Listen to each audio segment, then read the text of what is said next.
ஆண்டவர் இரட்சகருமாக இயேசுவின் இனிதான நாமத்தில் அவங்களை வாழ்த்துகிறேன். இந்த நாளிலும் கூட நம்முடைய ஆவிக்குரிய சிந்தனைக்காக சங்கீதம் 119:8 நான் வாசிக்கிறேன். உமது பிரமாணங்களை கை கொள்ளுவேன், முற்றிலும் என்னை கைவிடாதையும். ஆண்டவருடைய வார்த்தைகளை, பிரமாணங்களை, கற்பனைகளை நாம் கை கொள்ள வேண்டும் என்று ஆண்டவர் விரும்புகிறார். தாவீதுங்க அதைத்தான் சொல்லுகிறார். சங்கீதக்காரன் சொல்லும் பொழுது நம்முடைய பிரமாணங்களை நான் கை கொள்ளுவேன்.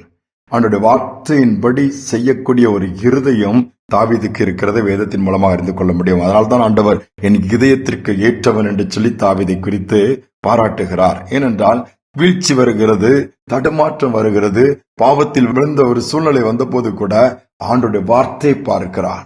ஆண்டவருடைய ரட்சணத்தின் சந்தோஷத்தை நான் அனுபவித்தவன், உற்சாகமான ஆவினால் நிரம்பி இருந்தவன். இன்னைக்கு ஆனாலும் சமூகத்தை விட்டு நீங்க தள்ளிடாதங்கப்பா, அந்த இழந்த நிலைமையில இருக்கிற மீண்டும் அது எனக்கு வேணும். அதனுடைய முக்கியத்துவத்தை உணர்ந்து ஒவ்வொரு சூழ்நிலையும் தாவீது பேசுவதை பார்க்க முடியும். எந்த சூழ்நிலையிலும் ஆண்டவருடைய வார்த்தையை மீற விரும்புவதில்லை, அந்த வார்த்தையின்படி செய்ய விரும்பின ஒரு பாத்திரம் தான் தாவீது. நம்முடைய வாழ்க்கையில எவ்வளவு வேத வசனங்களை வாசிக்கிறோம், கேட்கிறோம், எவ்வளவு ஆண்டவருடைய கற்பனைகளை அறிந்திருந்தும் கூட அதன்படி கீழ்ப்படுகிறோமா? கீழ்ப்படிவோம் என்று சொன்னால் ஆண்டவர் கைவிடவே மாட்டார். கீழ்ப்படிவோம் என்று சொன்னால் அதற்கு வேண்டிய கிருபையை பலனை கர்த்தர் கொடுப்பார். அதனால் அதிகமாய் வேதத்தின் காரியங்கள் மற்ற எல்லாவற்றை குறித்து தாவீது சங்கீதங்கள் அதிகமாக எழுதியிருக்கிறார். காரணம் அவருடைய வார்த்தை, அவருடைய சத்தத்தை கேட்டு ஆண்டவரே எனக்கு எல்லாம் என்று சொல்லி, அரண்மனை வாழ்க்கை போனாலும் கூட பரவாயில்லை, நீர் போய்விடக் கூடாது, என்னை விட்டு உண்மை விட்டு நான் தூரமா போயிடக்கூடாது, என்னை புறம்பே தள்ளிவிடாதீம் என்று சொல்லி ஆண்டவருடைய பாதத்தை இறுக பற்றி கொள்ள விதத்தில் தான் தாவீதுடைய வாழ்க்கை இருந்தது. அதனால தான் கடைசி வரை கர்த்தர் கூட இருந்து சந்ததியும் தொடர்ந்து ஆசீர்வதித்தார். ஒரு அருமையான சகோதரர் வருஷ தொடக்கத்துல தீர்மானம் எடுத்தார், நல்லா ஒழுங்கா ஜபிக்கணும், வேதத்தை வாசிக்கணும், தியானிக்கணும். அதோடு மட்டுமல்லாம கர்த்தர் அந்த வேதத்துல அந்த தியான பகுதியில என்ன செய்யணும்னு எதிர்பார்க்கிறோம் அதன்படி செய்யணும்னு சொல்லி தீர்மானம் எடுத்தாரு. 1ஆம் தேதியிலிருந்து எடுத்து 1ஆம் தேதி, 2ஆம் தேதி, 3ஆம் தேதி வரிசையா ஒவ்வொரு நாளும் வேதத்தை வாசிக்கும் பொழுது ஆண்டவர் பேசுவாரு. அந்த வார்த்தையின் மூலம் பேசுறதை எழுதி வைத்துக் கொடுத்தால் அவர் அப்படியே தன்னுடைய வாழ்க்கையில அப்ளை பண்ணி அதை செய்வார். பொய் சொல்லக்கூடாதுன்னா பொய் சொல்கிற காரியத்தெல்லாம் போட்டுட்டு உண்மை பேசக்கூடிய நிலைமைக்கு வந்துட்டாரு.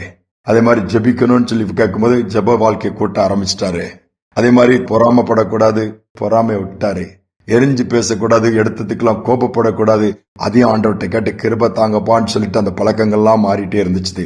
ஒவ்வொரு நாளும் வேதத்தின் ஒவ்வொரு பகுதியை வாசிக்கும் பொழுது அதில் கீழ்ப்படிய வேண்டியது என்ன, செய்ய வேண்டியது என்ன, அதை பார்த்ததை அழகா செஞ்சுட்டே இருந்தாரு.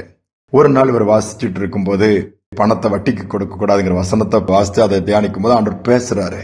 ஆண்டவருடைய பிள்ளைகள் வட்டிக்கு கொடுக்க கூடாது, பணத்தை மற்றவங்கிட்ட வட்டியை கொடுமையா வாங்கி ஒருவேளை என்ன பண்றது, அது ஒரு சம்பாத்தியம், அதெல்லாம் நமக்கு அப்படிப்பட்ட தொழில் செய்யக்கூடாது என்று வேதம் சொல்லுகிறது. அப்போ என்ன செய்யணும்? பணம் கஷ்டப்படுறாங்களா கேட்கும்போது சும்மா அப்படி கொடுக்க முடியும்? கொடுத்து உதவலாம். நமக்கு ஆண்டவர் ஆசீர்வச்சிருந்தாருன்னா திருப்பி கொஞ்சம் கொஞ்சமா கொடுங்கன்னு கேட்கலாம், அல்லது ஆண்டவர் நிறைய நமக்கு கொடுப்பாரு. அப்போ இந்த வார்த்தை வரும்போது இவருக்கு ரொம்ப துக்கமாயிட்டு, ஏன்னா இவர் அந்த தொழிலை செய்துட்டு இருந்த மனுஷன். ஆனால் ஏராளமான வருமானம், என்ன பண்றது ஆண்டவரே என்று சொல்லி நான் இந்த வட்டி கொடுத்து பணம் நிறைய வரனாலதான் இவ்வளவு வசதியா இவ்வளவு நல்லா இது பண்ண முடியும், பிள்ளைகளை நல்லா படிக்க வைக்க முடியுது, எல்லாம் செய்ய முடியுது. நிறுத்திட்டேன்னா எனக்கு வருமானம் குறைஞ்சிருமேன்னு ஒரு துக்கம் இருந்துச்சு. ஆனாலும் ஆண்டவர் பேசுறாருல்ல, தீர்மானம் எடுத்திருக்கோம் அந்த வருஷத்துல இருந்து அதுல இருந்து வட்டி கொடுத்து பணம் சம்பாத்திய தொழிலெல்லாம் நிப்பாட்டிட்டாரு. ஏட்டெல்லாம் பணம் கொடுத்துனா நீங்க எனக்கு கொடுத்து பணத்தை மட்டும் கொடுங்க, நீங்க வட்டி கொடுக்காண்டாம், இனி நான் அந்த தொழில் செய்ய மாட்டேன்ட்டாரு. ஆண்டவர் என்ன உணர்த்துறாருன்ட்டு ஜெபித்து தீர்மானம் எடுத்தாராம். நடந்தது என்ன தெரியுமா? மாத முடிவுல அவருக்கு எந்த குறைவும் இல்லை, அதே வருமானம் மீதியான கையில நிக்கிறது நின்றுச்சுதான். இப்ப வருமானமே வட்டி பணமே இந்த வரலான பணம் அப்படி இவ்வளவு மீதி இருக்குது வருமானத்தில் யோசிக்கும் பொழுது ஒவ்வொரு மாதமும் அவர் வட்டி கொடுத்து பணம் சம்பாதிக்கும் போது தேவையில்லாத செலவு நிறைய இருக்குமா. பிள்ளைக்கு தேவையில்லாத மருத்துவ செலவு, ஏதாவது அடிபடும், பொருட்கள் நஷ்டமாகும், ஏதாவது வாகனம் ரிப்பேர் ஆகும், இப்படி நிறைய வர்ற பணம் அப்படியே தனியா போயிடும். ஒன்னுக்கு பயனற்ற விதத்துல செலவு வீணாக போய்விடும்.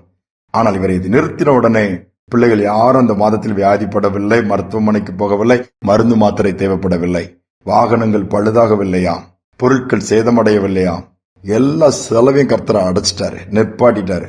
வருமானம் கையில் தங்க ஆரம்பிச்சிச்சு. அதை பார்த்து ஒரே சந்தோஷம் இருக்கு.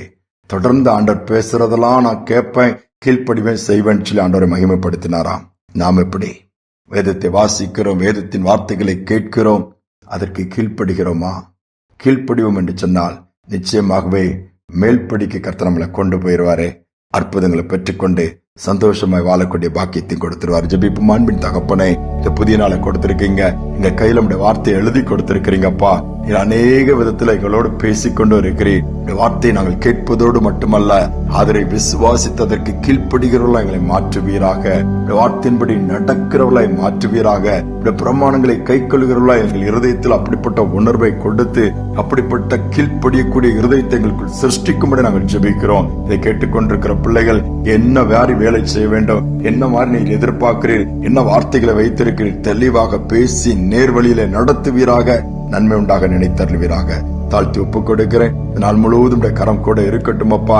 குறுக்கு வழியில போனாதான் எனக்கு வருமானம், இப்படி ஏமாற்றி இதை செஞ்சாதான் எனக்கு வருமானம் சொல்லி அந்த சிந்தையில் இருக்கிறவங்க அந்த செய்தியை கேட்க நேரட்டால் அதையெல்லாம் தூக்கி போட்டு நேர் வழியில உழைத்து பணத்தை பெற்று அதன் மூலமா குறைவாக இருந்தாலும் அதை நீர் ஆசீர்வதித்து பெருக பண்ண முடியும். பெருக பண்ணுகிற தேவன் அதை நீர் செய்வீராக.